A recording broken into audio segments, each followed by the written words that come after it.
જય ભવાની અને ભાજપ જવાની. હવે નારો બદલી ગયો છે. જય ભવાની, જય ભવાની. બ્રહ્મ સમાજ તરીકે પ્રથમ દિવસે જ જ્યારે સંકલન સમિતિએ નક્કી કર્યું અને ક્ષત્રિય સમાજ અસ્મિતાની લડાઈ જ્યારે શરૂ થઈ ત્યારે પહેલા જ દિવસે મારા તરફથી બ્રહ્મ સમાજને બ્રાહ્મણના દીકરા તરીકે સમર્થન મેં જાહેર કરેલું છે. એના પછી સતત આપ સૌની સાથે સમર્થનમાં રહેતો આવ્યો છું. આજે મુન્દ્રાથી માંડી આવવાનું થોડુંક ઓછું હતું કે બીજી જગ્યાએ જવાનું હતું, પરંતુ અમારા મિત્રોમાંથી જે ક્યાંક ને ક્યાંક ભાજપ અને ભાજપની સાથેના સંગઠનોવાળા મિત્રો હમણાં લાગણીશીલ બન્યા છે.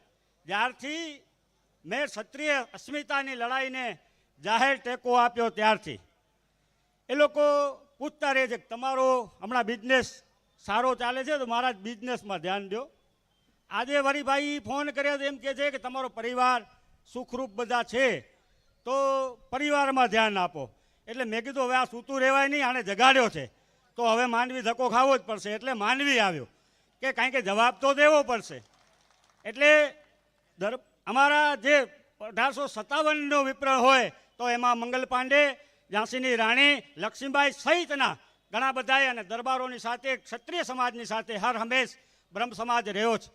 જ્યારે વાત કરી આપણે અત્યારે રાજવી પરિવારની તો કદાચ ક્યાંક ને ક્યાંક એમણે તો જે તે વખતે લોકશાહી માટે રજવાડાઓ આપી દીધા, પરંતુ હવે જે 2, 5, 15 રાજવી પરિવાર છે એને એન કેન પ્રકારે ક્યાંક પરિવારની કે કાચના ઘર હોય તો પથ્થર લઈને ડરાવવાની કોશિશ કદાચ કરતા હોય એટલે એમને સમર્થનમાં આવવું પડે. પણ મારું તો સાહેબ કોઈ ઘર કાચનું છે જ નહીં, એટલે મારે ક્યાંય ડરવાની જરૂર નથી. કારણ કે હું દર વખતે પથ્થર લઈને ઊભો હોઉં છું, સામેવાળા કાચના ઘરવાળા ડરતા હોય, એટલે મારે ક્યાંય ડરવાની જરૂર નથી.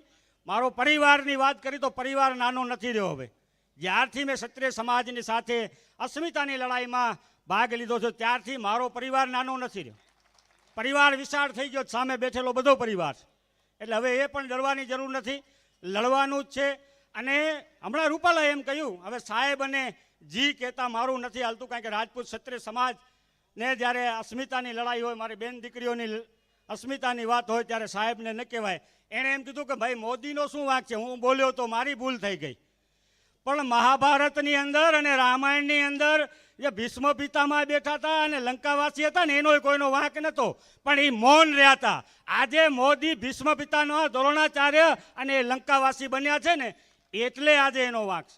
એટલે આ સમાજ સાહેબ જાગ્યો છે અને એના ભેગું એને પણ મળશે. એટલે આ જય ભવાની જેવું બોલીએ ને એવું ઘણા બધાની તકલીફો થઈ જાય છે, અંદરથી બળતરા ચાલુ થઈ જાય છે. જય ભવાની, હિન્દુ સમાજ અને હર હર મહાદેવ આ બધાય નારાઓ માત્ર કહેવાથી કોઈ એક પાર્ટી માટેના નથી. કારણ કે રાજપૂત ક્ષત્રિય સમાજે જેમ હમણાં ભાઈએ કીધું કે 2000 વર્ષથી શાસન કર્યું છે. રાજપૂત ક્ષત્રિય સમાજ હતો તો સનાતન હિન્દુ સમાજ બચ્યો છે. તો છતાંય તમે એમ કહેતા હો કે અમે રામને લઈ આવ્યા અને અમે છે તો હિન્દુ છે, ભાજપમાં છે એટલા હિન્દુ છે, એ ખોટી વાત છે. કારણ કે તમામ હિન્દુએ છે અને તમામ રાષ્ટ્રવાદી લોકો પણ આ ભારતની અંદર આ કચ્છની ભૂમિ ઉપર પણ છે. એટલે આટલું કહી અને હું આપ સૌને ફરીથી એક વખત નારા સાથે વિદાય લઈશ. જય ભવાની, ભાજપ જવાની, જય ભવાની.